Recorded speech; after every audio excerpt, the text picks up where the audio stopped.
Top of the morning to you and welcome to our coverage of Russian invasion of Ukraine. I'm Olumide Macaulay. The headlines. At least 2 dead, several injured after shelling in Donetsk, which Russians blame on Ukraine. The Polish President Andrzej Duda warns Wagner troops in Belarus could be a threat to the region. Plus, Kremlin rejects UN report on child detention in Ukraine, says army saved children.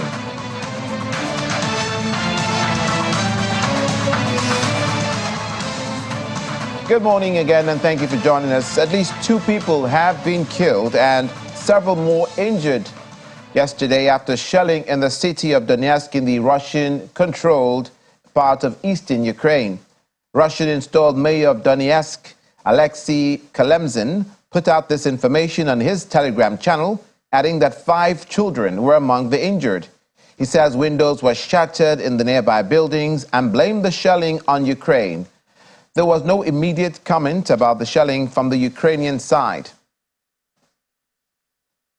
President Vladimir Zelensky says the security situation in northern Ukraine is unchanged and under control after Russian mercenary leader Yevgeny Prigozhin flew into exile in Belarus.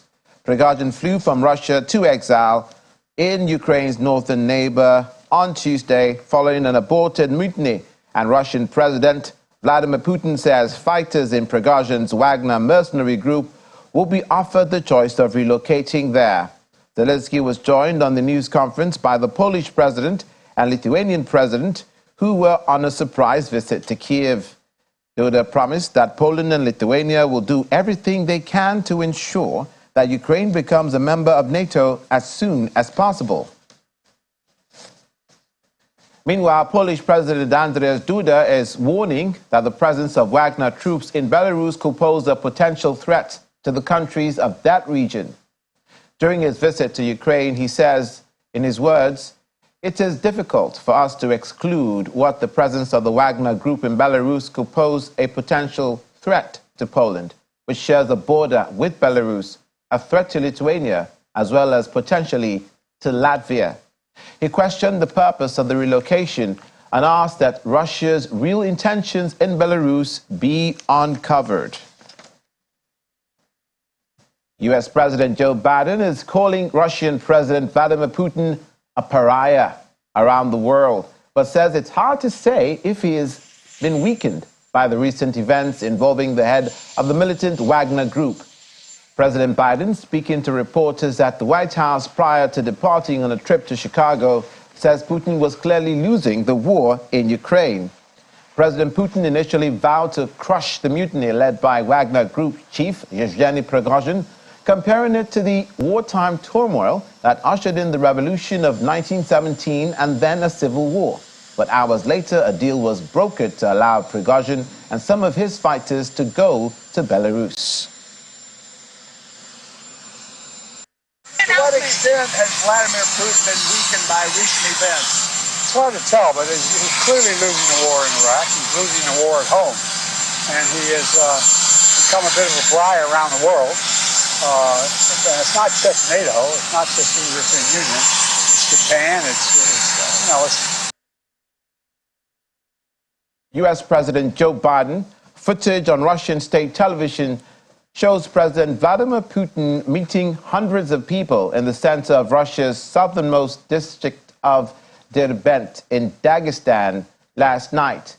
The movement came days after the failed mutiny by members of the Wagner Group, the PMC, led by founder Yevgeny Prigozhin, who took military bases and the largest southern city of Rostov-on-Don before marching on to Moscow, which they could not achieve. Prigozhin halted what he called a march of justice within 200 kilometers of the Russian capital after intervention by the Belarusian leader Alexander Lukashenko. U.S. Defense Secretary Lloyd Austin has welcomed Germany's Defense Minister Boris Pistorius to the Pentagon, with support for Ukraine expected to be high on the agenda in talks. Mr. Austin told Pistorius that Ukraine's fight for its sovereignty is at a key moment, and Pistorius spoke of support for Europe's Eastern Front. Some NATO states have expressed concern about the arrival of Prigozhin, leader of Russia's Wagner mercenary group, in Belarus after leading an aborted mutiny.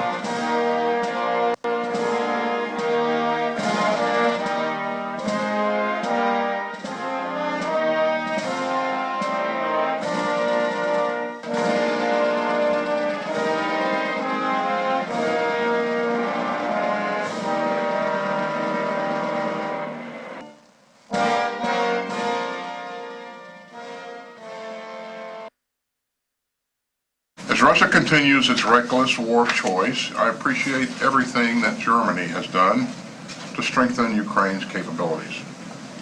Your security assistance and training contributions for Ukraine's defenders have been invaluable, and we must keep pushing hard to help Ukraine succeed.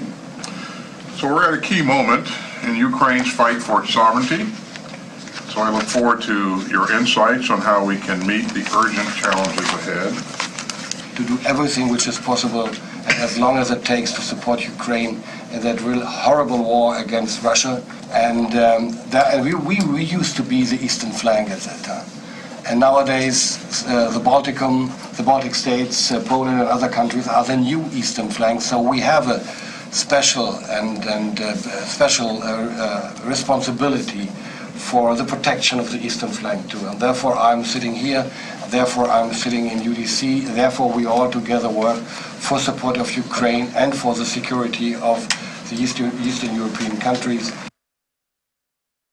Now, the Kremlin in Russia has dismissed allegations by the UN that Russia had violated children's rights in Ukraine and said, to the contrary, its armed forces were rescuing children from conflict zones. One report accuses Russia of detaining more than 800 civilians, some of them children, and of executing 77 civilians since the conflict began in February last year. In another report commissioned by the UN Secretary General Antonio Guterres, Russia stands accused of having killed 136 children in 2022. Now, the Kremlin spokesman Dmitry Peskov told a regular briefing that Moscow firmly rejects such accusations. Russian Defense Ministry is boasting of destroying a temporary base for command personnel of Ukraine's 56th Mechanized Infantry Brigade in the Ukrainian city of Kramatorsk. Local authorities and police in Kramatorsk said 11 civilians, including 3 children, had been killed and 61 injured when a Russian missile hit a crowded restaurant on Tuesday. Later, the Kremlin reiterated its long-held position that Russia attacks only military targets, not civilian ones. The Wagner Group mercenaries who seized the Russian city of Rostov-on-Don on Saturday in a failed mutiny included at least 3 convicted criminals, as shown by facial recognition software, court records, and social media. Almost all of the fighters who took part in the gravest threat to Russian President Vladimir Putin's rule, as has been reported to date, had their faces covered and so could not be identified. But reports suggest that some of them had previously been in jail, underlining how the Kremlin's decision to allow Prigozhin to recruit thousands of mercenaries from prisons across the country last year has come back to haunt it. Wagner fighters took control of the southern port and logistical hub for Russia's war in Ukraine on Saturday morning. Wagner mercenaries have been fighting in Ukraine since Russia's full-scale invasion began, notably in the city of Bakhmut, which has been the bloodiest battle so far, and a rare victory in Russia's stalling campaign. Many surviving convict fighters remain extremely loyal to Prigozhin, whom some credit for giving them a second lease at life. Those who survived 6 months in Ukraine are pardoned by Putin by secret decree. That loyalty extended to taking part in the mutiny and raises questions over what they will do next as President Putin tries to defuse the crisis. They've been offered a choice between leaving for Belarus to join Prigozhin, who is in exile there, joining the regular military, or returning to civilian life. Ukrainian President Vladimir Zelensky says the coordinator involved in Tuesday's deadly attack on Kramatorsk has been detained by police. In his nightly address on Wednesday, President Zelensky said the detained person is being charged with treason and might face life imprisonment. He also added that anyone in the world who does not understand that one cannot be an accomplice of a terrorist state must be held accountable by the entire international community. President Zelensky did not give further details of who the alleged coordinator is or his nationality. We now speak to Nigeria's former ambassador to Switzerland, Ambassador Joseph Ayagogu, who joins us virtually from London. A very good morning to you, Ambassador. Yeah, good morning, Olumide. Baraka Salah. Happy holidays. Indeed. Now, tell us, is the jury still out? Has Russia been significantly weakened, that is, Putin's regime been weakened by this Wagner revolt or not? If you go by President Joe Biden, which we reported this morning, he says Russia is losing the war. If you go by Russia's defense minister and their envoy to the United Nations, Russia is not understood by its neighbors because they are not Russian, and this has consolidated their unity. Where do you stand? Well, I would stand on the point to that definitely the coup or mini coup has shaken Putin a little bit. Let's say rattled his cage, and there would definitely be an impact. I don't think that is very far-reaching. Because, of course, as you can see, the fighting continues. There's been a lot more, there seems to be a lot more increased fighting now. And the arrangements made, that is after the coup, it didn't last too long. Everybody shared their thoughts. Prigozhin stopped his march to Moscow, which could have really made an impact, but he didn't go further and agreed to move to Belarus. So these are all. I would just say that it was diffused and therefore doesn't have the full effect that it could have had in Russia.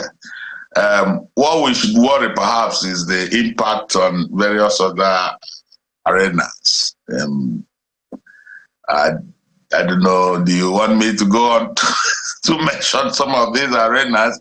I probably am more worried about the effect of the Wagner group even in Africa. You know, they've been, beside what they do in Ukraine, they've been operating in various parts of the world, and at least we can identify about 3 or so locations in Africa, Sudan, Congo, and so on, where their activities are usually invidious, either undermining democratic governments or siphoning or tapping into resources of the states of those countries.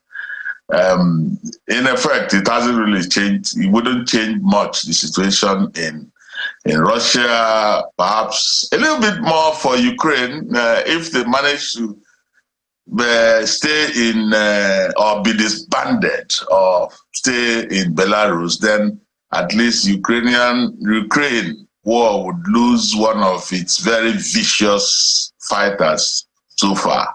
That is the Wagner group. Speaking of which, that is the Wagner Group's incursions into Africa. The United States says they're going to be held accountable for that. Can they do that? Has Wagner been softened by this exile to Belarus, and will they be able to operate as per usual? It's possible. You see, when you disperse a mercenary group, you release another force that's not checked, and that they would go about trying to make ends meet. So I would see a lot more action. that's not controlled. These are the possibilities. As for with regard to the comment by the U.S. government about they being accountable, yes, they are accountable, but then they're still doing what they are doing, and when they disperse in little pockets of violent groups, you may have difficulty even getting them, calling them to order. For instance, we've seen their actions in Mali. Probably who knows where else they can go now that they are not focused in Ukraine or in Russia, and their paymaster probably wouldn't be paying them as well. So they just have to go and find their means of livelihood. It's always a problem when you have a mercenary group that breaks up. Then they become they actually terrorize the terrain. I'm back to the... Indeed. Please finish. No, I was just referencing history. Whenever you get mercenary groups, and they always have something to complain about either that you're not paying them enough, or they want more money, or they want more authority, and so on, which is actually what has happened. And for whatever reason, they are disbanded. They don't just go home. They just continue the business, but in a smaller case, probably more violent, and do whatever damage they can do in a lot more fronts now than before. I've said that it's a choice of picking your poison, whether you make do with a mercenary who's or a conscripted soldier who doesn't want to fight but is drafted by his country. But to the attempts by countries to broker peace, we've seen the peace plan of China, for which the envoy came and visited Ukraine and Moscow. We've seen the peace plan of other countries, including Ukraine's own 10-point peace plan and the African mission, which has turned out to be quite controversial in people's assessment of it. It's been called an ego trip by President Cyril Ramaphosa, and it was echoed by one of our esteemed guests yesterday on the program.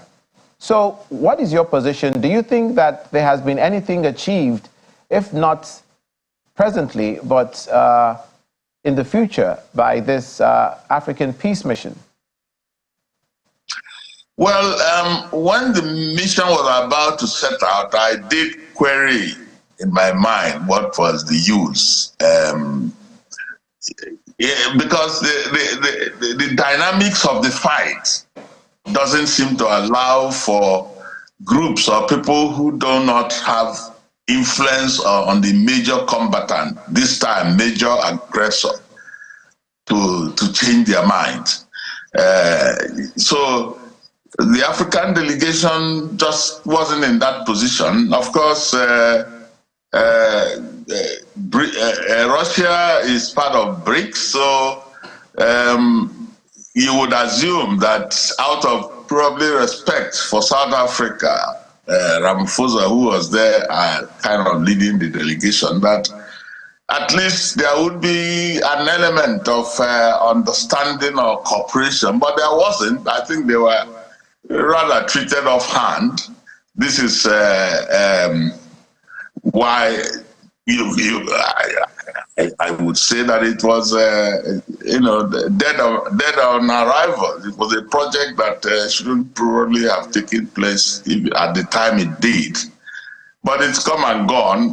Not much was achieved. Instead, we just got a bad name here and there. Some people say that the delegation went to beg for wheat and fertilizer, even though Ramaphosa has explained that what he said was that they should allow access through the Baltic Seas, and through the Black Sea, to allow passage for the flow of food, which is a relevant and normal expectation or demand from combatants. So I don't hold that against him. But the way it was put out, like though Africa goes around begging for wheat, wasn't so nice.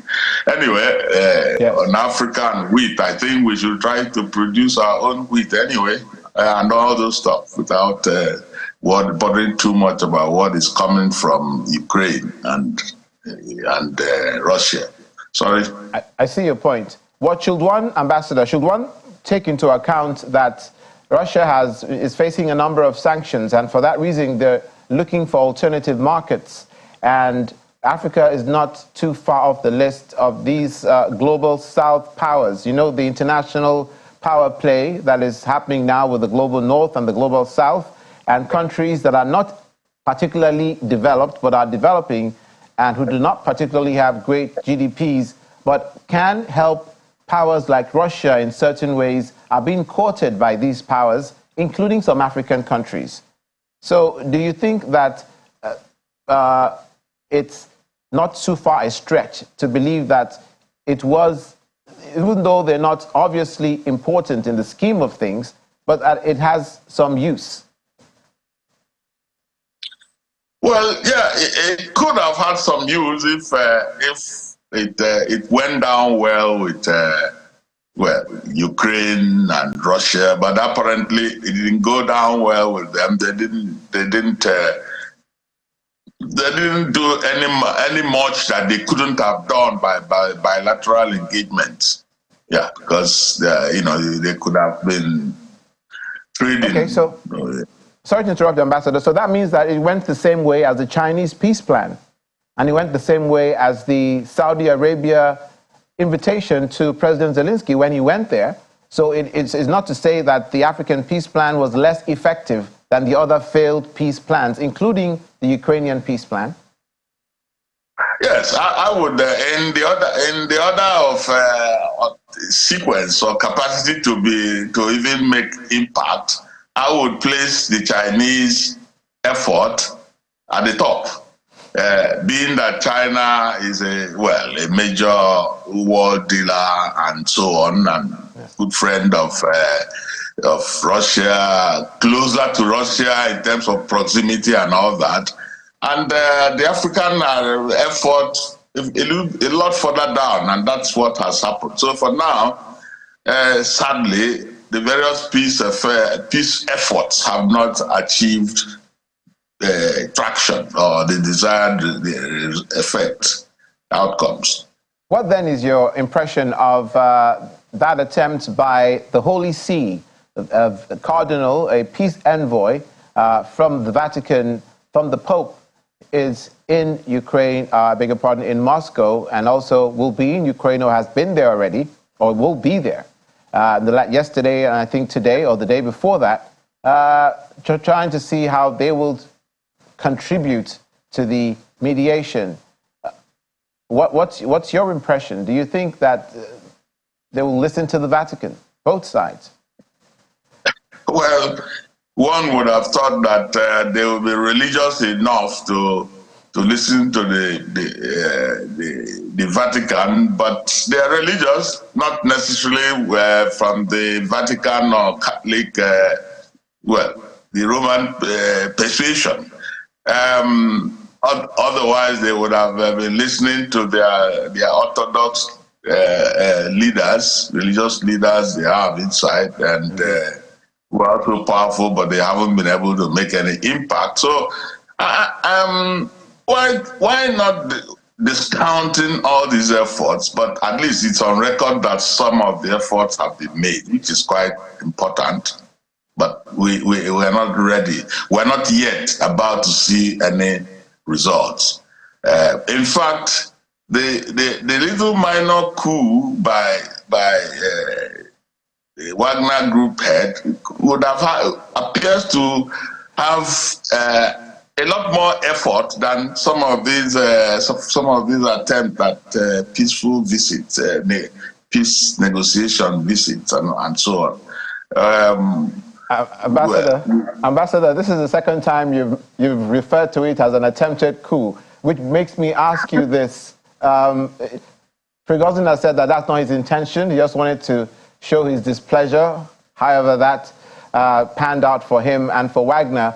But I want to bring to your attention a gray area that has not been often covered by international media concerning one of the reasons why, one of the events that precipitated his march to Moscow and his taking over of the command center in Rostov-on-Don. He said, or it was reported that about 20 or 30 Wagner mercenaries were killed by an attack allegedly from Moscow. To this day, no one knows who really carried out that attack. There's been no proof of the death of those Wagner mercenaries, definitely not the Ukrainians, and the Russians have been mute about it.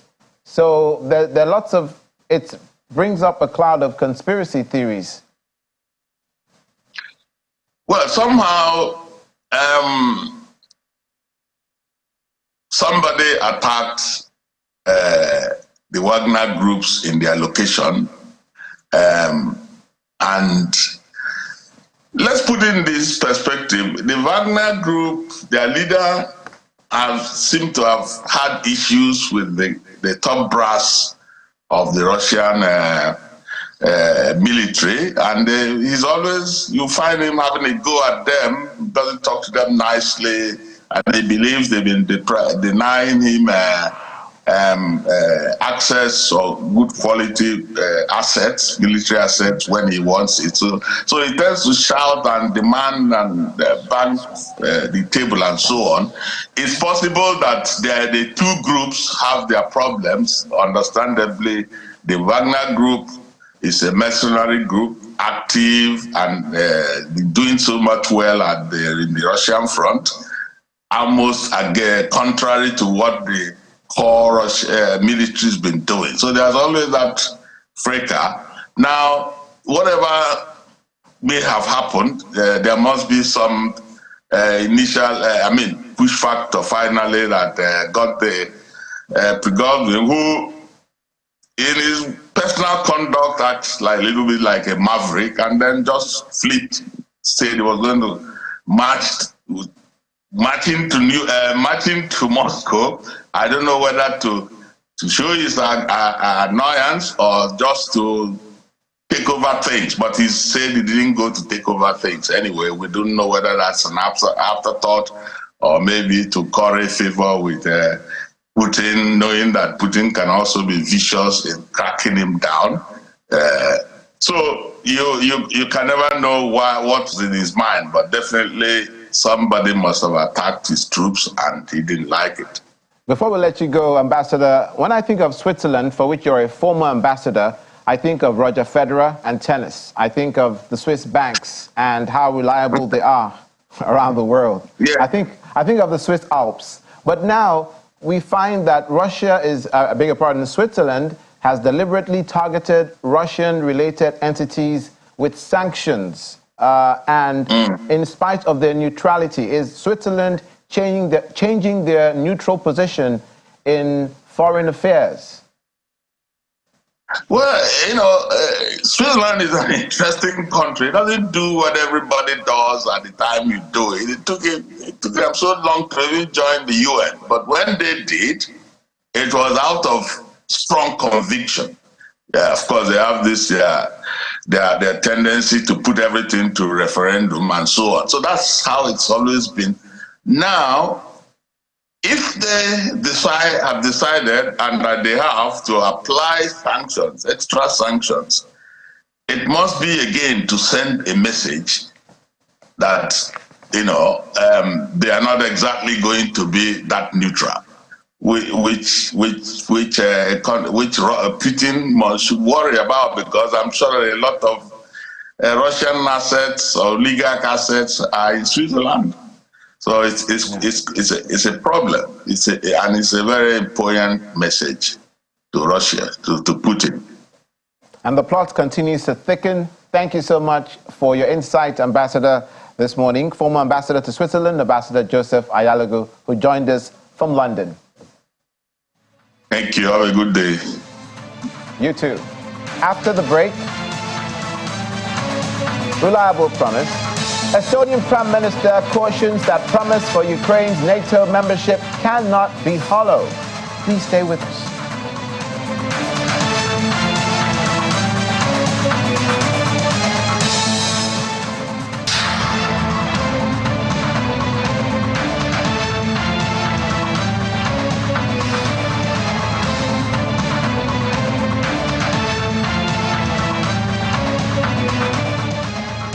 welcome to our sophomore stretch of the Russian invasion of Ukraine. For today's edition, Estonian Prime Minister Kaja Kallas is cautioning that a 15-year-old promised to Ukraine that it would join NATO not remain hollow for the sake of peace in Europe. The President, Vladimir Zelensky, on Wednesday stepped up calls for Ukraine to receive a political invitation to join the club when NATO leaders meet in Lithuania from July the 11th to the 12th. Speaking after a meeting with NATO Secretary General Jens Stoltenberg, he says NATO membership was the only real security guarantee, saying it had so far protected her own from war. Stoltenberg would not be drawn on the outcome of the summit, but said allies were in agreement that Ukraine will one day join. The only thing that can end the cycle of aggressions against its neighbors is NATO membership. Hence, for peace, we need Ukraine in NATO. In Bucharest summit, allies agreed that Ukraine would become a member. They should not remain a hollow promise.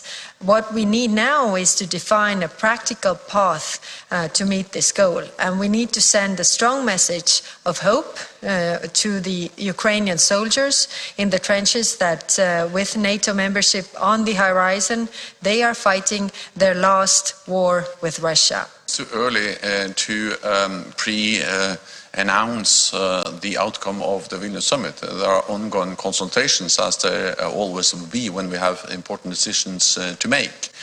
But I'm absolutely confident that at the Vilnius summit, allies will find common ground also on how to address Ukraine's membership aspirations. And we have to remember that allies actually agree on many important messages and positions regarding Ukraine and membership of NATO. We all agree that NATO's door is open. We have demonstrated that recently by inviting Finland and Sweden. We all agree that Ukraine will become a member of this alliance, and we all agree that it's for the NATO allies and Ukraine to decide when the time is right to invite Ukraine to be a member of the alliance. We have to work on the wording so that everybody is on board, and the worries that some allies have regarding further steps and also the hope that we should give to Ukrainians, as I'm really confident that any grey zone in Europe is a source of conflict and war, and actually the only security guarantee that really works is NATO, and I can tell this by my own country's history. The reason we are not living through some really dark times right now is because we are in NATO. President Vladimir Zelensky has described Russia's political and military leaders as bandits and ruled out any peace plan that will turn the war in Ukraine into a frozen conflict. He made his remarks in a speech to Parliament on Ukraine's Constitution Day, a day after Russian President Vladimir Putin commended his troops for their handling of the mutiny by mercenaries led by Wagner Group chief Yevgeny Prigozhin. Declaring that Ukraine was rather on the way to victory, it says Russia's leaders must not escape justice for waging war on his country. President Zelensky signaled that he remained opposed to any peace plan that freezes territorial gain made by Russia since it invaded Ukraine. President Zelensky had drawn up a 10-point peace formula that includes restoring Ukraine's territorial integrity, the withdrawal of Russian troops, and the restoration of Ukraine's state borders. Kiev has also launched a counteroffensive to try to retake occupied territory, but Russian forces still hold swathes of territory in eastern and southern Ukraine. A Ukrainian air defense unit operated a Swedish-made RBS, the portable system positioned in Kiev to defend against Russian strikes. Russia has unleashed regular long-distance missile and drone attacks since October, but it seriously increased strikes in May as Ukraine prepared for a counter-offensive this month. The RBS-70 system is most effective against unmanned aerial vehicles, helicopters, and jets, according to the commander of the Air Defense Battery Unit, Dmitro, who goes by the call sign Technic. The system is part of a multi-layered air defense network that Ukraine is trying to develop with a range of Western systems to thwart Russian air attacks. The strikes, which regularly kill civilians, look at least in part aimed at depleting air defense stocks so that fewer systems can be used to protect troops trying to advance under Russian air superiority. In the month of May alone, Ukraine's Air Force reported shooting down 149 cruise missiles, 399 drones, 7 hypersonic Kintal missiles, 3 ballistic missiles, as well as 11 Iskander missiles of 2 different types. Now we're pleased to speak with Barrister Chukwuemeka Eze, former lecturer on diplomatic and consular relations law, Nasarawa State University, KEFI, who joins us from the Federal Capital Territory, Abuja. Good morning and welcome to the program. Good morning. How are you? I'm very well, thank you. We have quite a lot of ground to cover. Let's begin with your initial thoughts of the foray by the Wagner Group to try to make their points known in Moscow. The Ukrainian President Vladimir Zelensky says that advances have been made by Ukraine after this attempt by the Wagner Group. Has this contributed in any way positively to the Ukrainian counteroffensive? I don't think so, because despite the counteroffensive, Ukraine has not gained a lot. Ukraine has been crawling. I had said it on this platform earlier that on another date that until Ukraine gets the air power that it needs, the counteroffensive will not be successful, because they won't be able to withstand the air power. Like you said, the air superiority of the Russians. So by the time they take a territory and they come under a barrage of missiles, they will give up the territory. With regards to the Wagner Group attempt to upstage the powers in Moscow, I think it was scaremongering, because the Wagner Group didn't have all it takes to have overtaken Moscow. But they had what it took to shake Moscow.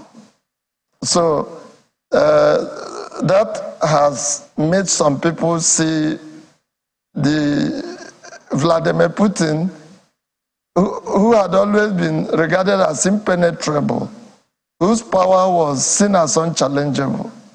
So they have begun to see weakness in some of the things he did and in his character. So I think the Wagner Group has succeeded in opening up for people to see Putin as someone that is not impregnable. So that is what they have succeeded in doing. But as you know, that the enemy within is always more powerful than the enemy without. But now that they have been put down and their soldiers being conscripted into the Russian army, and their master is in Belarus with some of the soldiers. So I doubt whether the Wagner Group will remain again, having been disbanded. Certainly the Russian army has not been seriously challenged by the action of the Wagner Group. If you look at the attacks on Kremlin by Ka-52 Alligator attack helicopters and Ka-SM Alligator helicopters, you see that including the missiles being used by Russia, nothing has changed. Ukraine doesn't have the capacity to defend all parts of Ukraine. Russia has unrestricted movement air-wise in terms of air superiority over Ukraine. They can bomb wherever they like. So we know how many that have been shot down by Ukrainian air defense, but we don't know the number that Russia has succeeded in using, but definitely it will be more than double. And that's why we've seen a lot of damage all over Ukraine. So I think the behavior of the Wagner Group has put a comma, but not a full stop, to the efforts of Russia in the Russian-Ukraine war. Poland and Lithuania have been making their voices heard in support of Ukraine's NATO membership. Lithuania has gone so far as to promise, not just promise, they've actually paid for air defense systems of a superior sort, which they say will be delivered in about 3 months. To the point that you spoke of Russia's air superiority and the request by Ukraine for F16s, it seems when you talk about that, it's a road less traveled, therefore it's further down the road. It's 3 months' time, it's 6 months' time. For their counteroffensive to work, you've said that air superiority of the Russians must be dented. Will this really happen, in your view, in good time, so as to help the Ukrainian cause? It's a snag on the wall concerning Ukraine. It has always been my fear that without the F-16 that Ukraine cannot go far. So they will just be running in circles. It will be. So the argument that comes from certain sources that Ukraine will, through its counteroffensive, effect sufficient damage on Russia, I see it as circumlocution. Because the facts on ground shows that Russia has a very good defense against the counteroffensive. And they prepared for it, they have sufficient time. Concerning the supply of F-16s, it is being speculated that it will take place between October and December. But before then, Russia would have done sufficient damage in the war. So, and without it, Ukraine cannot go far. As it is, even the advisor to the Ukrainian Ministry of Defense has acknowledged the Russian superiority in terms of Air Force, the Russian Air Force. So if Russia keeps bombing for 1 month, 2 months, 3 months, 4 months, they would have caused sufficient damage even before the F-16s will be supplied. That's my fear. As for the promises from Poland, Lithuania, Latvia, Estonia, and others, currently I'm aware that Lithuania and the Polish presidents, they are in Ukraine, except if they have left as at yesterday, to assure Vladimir Zelensky that all will be well. But Lithuania is a very small country. It's not a power to reckon with. The assurances with respect to NATO, they have never been the factors that, among the factors that are being considered in terms of whether Ukraine will join NATO. When it comes to that, one has to look at Turkey and Hungary, because the most difficult thing is that all the states must agree.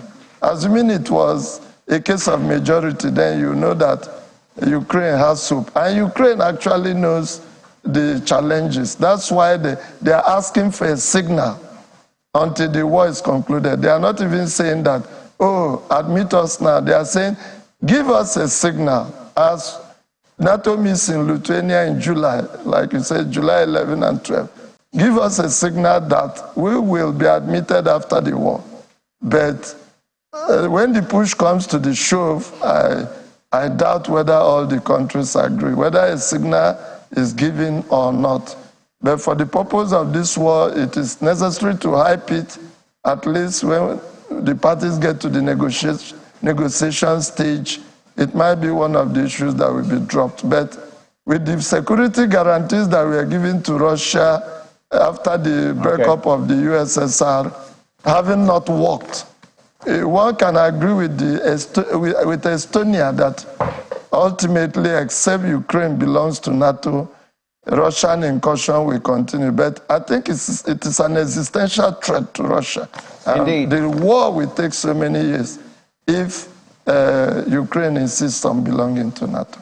Finally, Mr. Eze, the list of shame to which the country of Russia has been added by the United Nations Secretary General Antonio Guterres, because according to that report presented to him, of which they based the global offenders list and to which they added Russia, has it that Russia killed 136 children, maimed even more children, attacked schools and hospitals. Therefore, this list of shame. But it's controversial because that same report that Russia is in by the UN, also Ukraine was in that report. And Ukraine, according to that report, Ukraine troops killed 80 children, maimed more children, and also attacked schools and hospitals.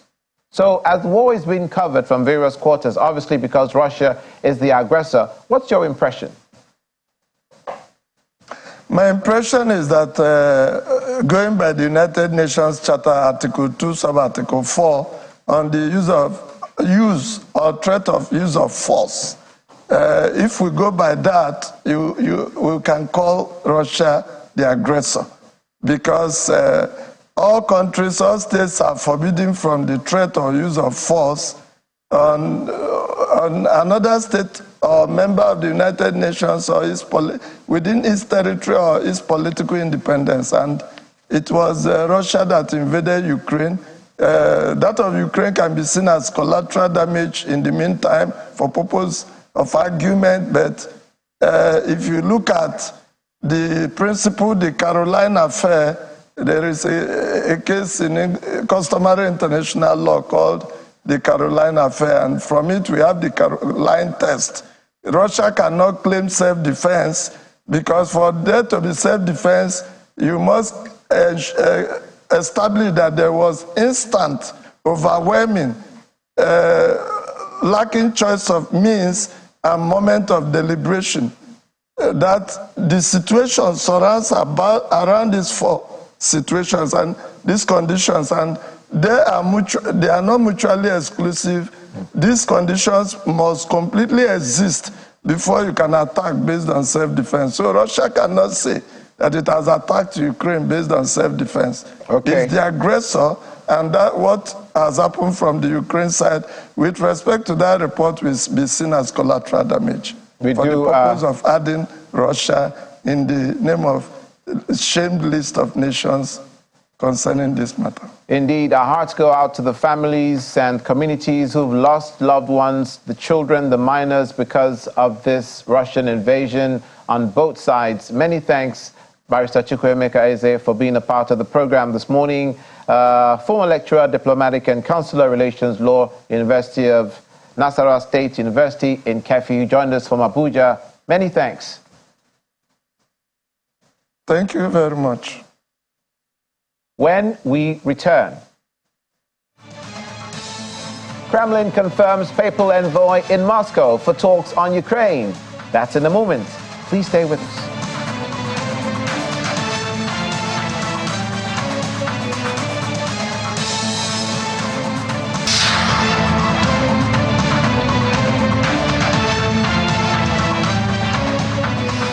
Welcome back to our final stretch of today's edition of Russian Invasion of Ukraine. Our business correspondent, Laddie Williams, is in the studios with us to furnish us with more information on how the world of business is being affected by this war.